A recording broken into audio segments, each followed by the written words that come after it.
I like keyboards and I think about them a lot. As a Korean person living in the US, I do a lot of typing in both English and Korean, and I can't help but think that the Korean keyboard is just so much better than the English keyboard in many ways. This is my old MacBook Air from 10 years ago, and this is the QWERTY keyboard. Most if not all of you have seen this before, but you see these little symbols next to each letter?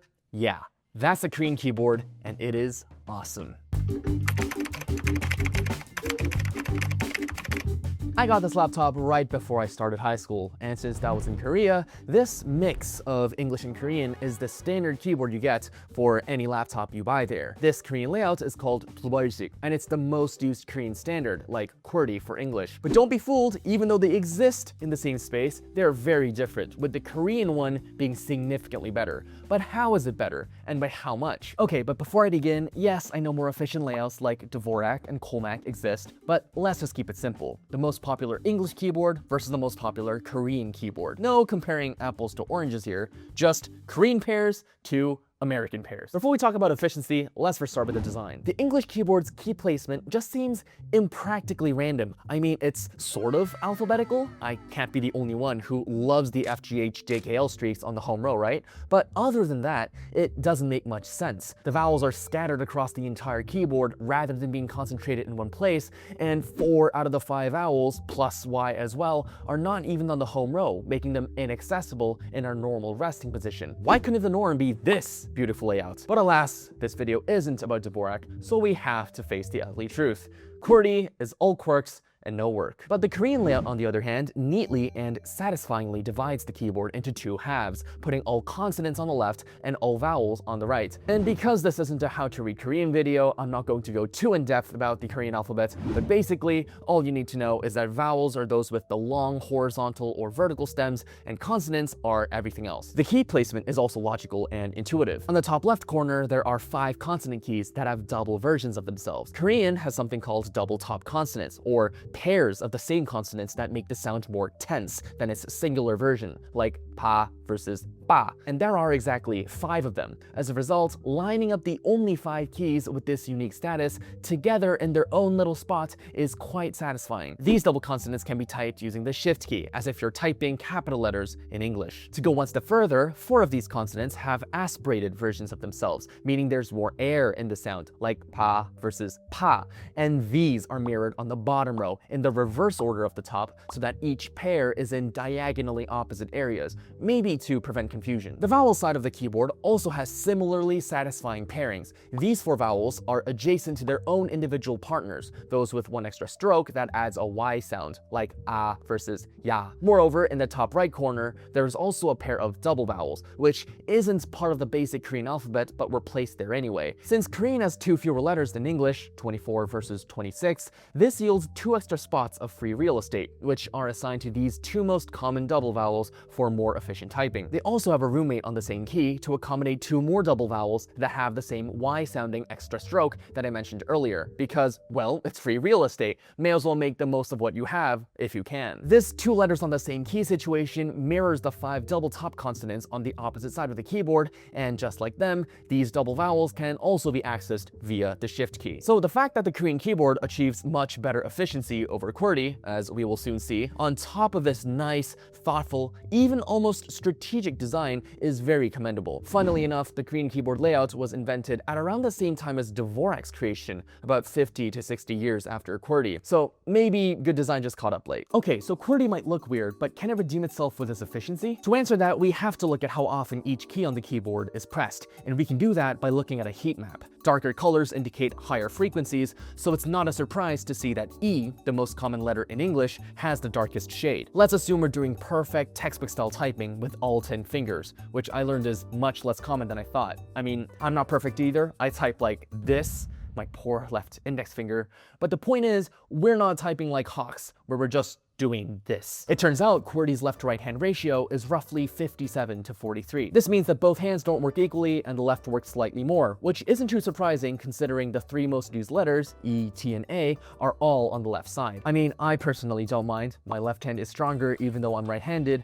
but for about 90% of the population who are also right-handed, this left-hand dominant keyboard might not be ideal. That's not it though. An efficient keyboard should ideally have the most used keys on the home row where your fingers normally are, allowing minimal travel for maximum output. But QWERTY allows only about a third of typing on this prime real estate. The top row gets half of the attention, so our fingers can never really be in resting position. This layout is also inefficient on a finger level. Among several issues, the most glaring one is that the right ring finger does more typing than the middle finger, which isn't ideal because the weaker ring and pinky should type less than the stronger index and middle fingers. What about Korean? It's a much different story. Upon first glance of the heat map, you can immediately tell that the home row is home to the darkest colors. About 58% of typing is done here, which is a lot better than QWERTY's 33%, meaning your fingers don't have to travel far to access frequently used keys. They're quite literally at your fingertips. Also, that 58% is pretty close to peak efficiency. We can't really improve it much further. Without changing how the Korean keyboard is split in half and still keeping the semicolon key here, the home row can take 5 consonants and 4 vowels. Putting the most used consonants and vowels in the home row yields 63%, only improving by 5%. But putting the 9 most used English letters on the home row, on the other hand, a whopping 67%, more than a double improvement. QWERTY is nowhere even close to peak performance. The efficiency of the Korean keyboard doesn't stop there. The top row is used half as much as the home row at 28%, and the bottom row gets half of that at just 14%. This is great because the top row is in a better position than the bottom. You see, the bottom row is slightly more offset from the home row than the top row is, by about twice, actually, so it's harder to reach. That's why it's better to have more frequently used keys on the closer top row, and the Korean keyboard does just that. Another strength of this layout is that the most used consonants, yung, and the most used vowel, ah, are on the middle finger spot for both hands instead of the index. The index finger has twice the workload of any other finger, responsible for 6 keys instead of the usual 3. So both middle fingers taking the 2 most used keys lessens the burden for the index. The same can be said for the second most used consonant and vowel, which both ring fingers take. Okay, so it sounds like since the Korean keyboard is better than QWERTY in several aspects, it probably improved the left-to-right hand ratio too. Maybe there's a way to make both hands work more equally, right? But before we look at that, there's one key we have to look at first. This one. This is home to the Korean letter U, not to be confused with the English letter U, and it's a vowel because, if you recall from earlier, vowels are those with long horizontal or vertical stems. And because it's a vowel, it's on the right side of the keyboard with the rest of the vowels. But wait! U has a roommate, and it's the English letter B, which you type with your left hand. So now the question is, which hand you should be typing U with? Some say it should be the left because QWERTY keyboard, QWERTY rules, while others argue the right because Korean keyboard, not QWERTY rules, and plus all vowels are on the right side anyway. I personally learned it as the right hand when I first learned how to type. After all, it just makes sense to follow the separation of the keyboard, and to me, it just feels wrong to type a vowel with the left hand. A lot of other people also say they use their right hand, so I'm just going to consider Yul as a right-hand key. B is still left-handed, of course. But it makes sense why Yul had to be there in the first place. The left hand can accommodate 15 keys, but there are only 14 consonants in Korean. You have to do something with this free real estate, so may as well give it to the least used vowel, used a negligible amount of times, so consistent comparisons of QWERTY versus Korean's left to right hand ratio is pretty much unaffected. In other words, we still are comparing pairs to pairs. And in the grand scheme of things, it doesn't even matter which hand you type this with because the B key is equally distant from the F and J keys, where your index fingers are. So it's not a travel and efficiency problem either. In fact, since the right hand has a lot of leisure with 4 punctuation keys lounging about, reassigning Yul to the right hand actually makes a lot of sense. This hand switch is barely a problem for keyboards like my old MacBook, but it's really annoying for keyboards like this. Ergonomic keyboards that split both hands. I've had this keyboard for 3 years now, and I'm still not used to typing Yul with my left hand. So it might come as a bit of a surprise that even with that slight advantage for the right hand, the left to right hand ratio for the Korean keyboard is roughly 56 to 44. Barely different from QWERTY. Well, that's a bit awkward. Both are left-hand dominant keyboards in a right-side dominant world. Now, you might be thinking, since both ratios are practically equal, both are equally bad, but that would not be the right conclusion. Left to right hand ratios don't tell the full story. Imagine a 5-to-5 hand ratio, meaning both hands work equally. Think of each hand typing 1 key at a time, perfectly alternating back and forth. Now imagine each hand typing 10 keys at a time before switching. Both scenarios have the same left to right hand ratio, but obviously the former is better than the latter. We humans aren't robots. We need breaks when we're typing so that we don't overwork each hand with long streaks of keys. So now we have a different question. Which language has shorter streaks for each hand and is is thus less tiring. To answer that, I had to write a piece of Java code that splits words into separate left and right hand streaks. For example, let's look at the word abandoning. You type ABA with your left hand, then N with your right hand, then D with your left, ONIN with your right, and finally finish with G with your left. So this word has 2 single letter streaks and 1 triple letter streak for the left hand,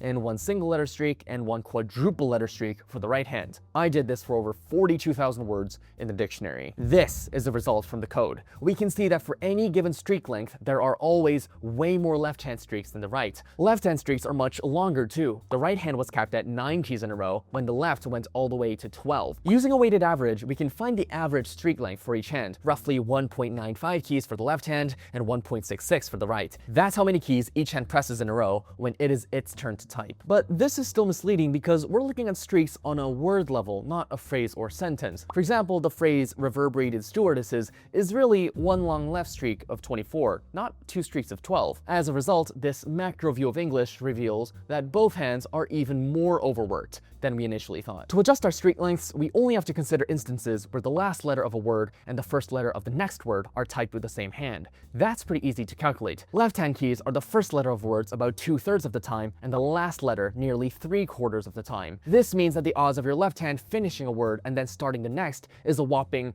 47%. As for your right hand, only 10%. If we crunch the numbers, the new streak lengths increase to roughly 2.47 keys for the left hand, which is over a 26% increase, and 1.75 for the right. Okay, then how about streaks for the Korean keyboard? Thankfully, we won't need Java code for this because we can solve it with pure math. Time for a quick writing lesson. Unlike English, where letters form words directly, in Korean, letters form characters first, which then form words. Characters are made up of top consonants, horizontal vowels, vertical vowels, and or bottom consonants. There are 3 simple rules for writing each character. Number 1, you must have a top consonant. You can't not have one. Number 2, you must have a vowel. You can't not have one, and you can have up to 2. And number 3, you may or may not have bottom consonants, and you can have up to 2. Remember, since the Korean keyboard puts all consonants on the left side and all vowels on the right, these rules mean we'll be saying how many left and right keys each character can and should have. This consistent formula is why calculating streaks in Korean is much easier than in English, where words vary in length and can have any number of left and right hand keys. So crunching numbers by analyzing frequencies of single and double vowels and none, 1, or 2 bottom consonants gives us the answer. For an average Korean character, you'll have to type exactly 1 key for the top consonant, 1.05 keys for vowels, and 0.44 keys for bottom consonants. Or in other words, roughly 1.44 keys for the left hand and 1.05 keys for the right. Unlike English, a more macro view of Korean doesn't actually change our answer. We already made calculations for an average character, so stringing however many characters together to form entire sentences is irrelevant. A quick sanity check is helpful too. The longest left-hand streak in Korean can only go up to 3, which happens when you type 2 bottom consonants for a character and then the top consonant for the next. The longest right-hand streak is only 2, when you type a horizontal vowel and a vertical vowel. You literally cannot type more than this even if you wanted to. Of course, unless you want to write gibberish, because each character needs a consonant from the left and a vowel from the right. Long streaks are literally prevented by design. The design of Korean characters and keyboard layout. You are forced to alternate hands every 1 or 2 keys. This is a stark difference from English, where not only are there many long streak single-hand words to begin with, but it's also possible to link these words together to form entire sentences or even paragraphs that you can type with just 1 hand. These are some reasonably long sentences that I was able to come up with myself. For the left, eager waged staff at a vast West Texas arcade bar served wasted stewardesses sweetest ever brewed beverages as great as draft beer afterwards.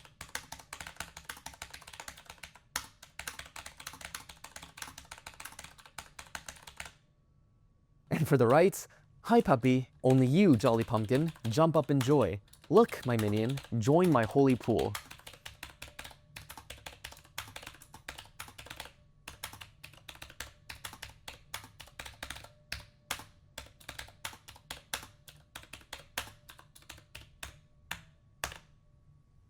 Motherfucker. AI isn't developed enough yet to come up with sentences as unhinged as this. I literally had to use like 110% of my brain power to write these. No joke. But the thing is, you could write even longer sentences and paragraphs if you really wanted to.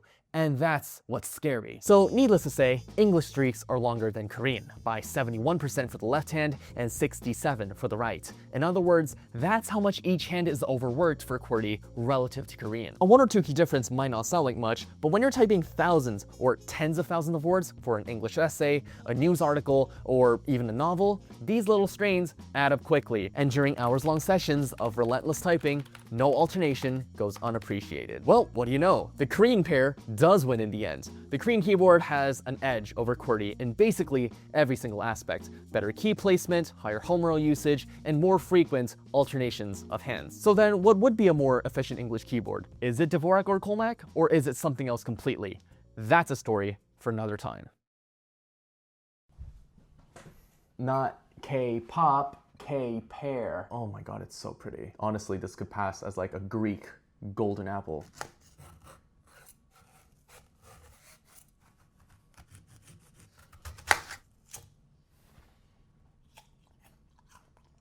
Honestly, it's better than I thought. It tastes like an apple. It's not really crisp though. But behold, the golden apple.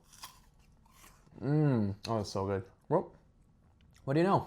Even the actual pear was better too.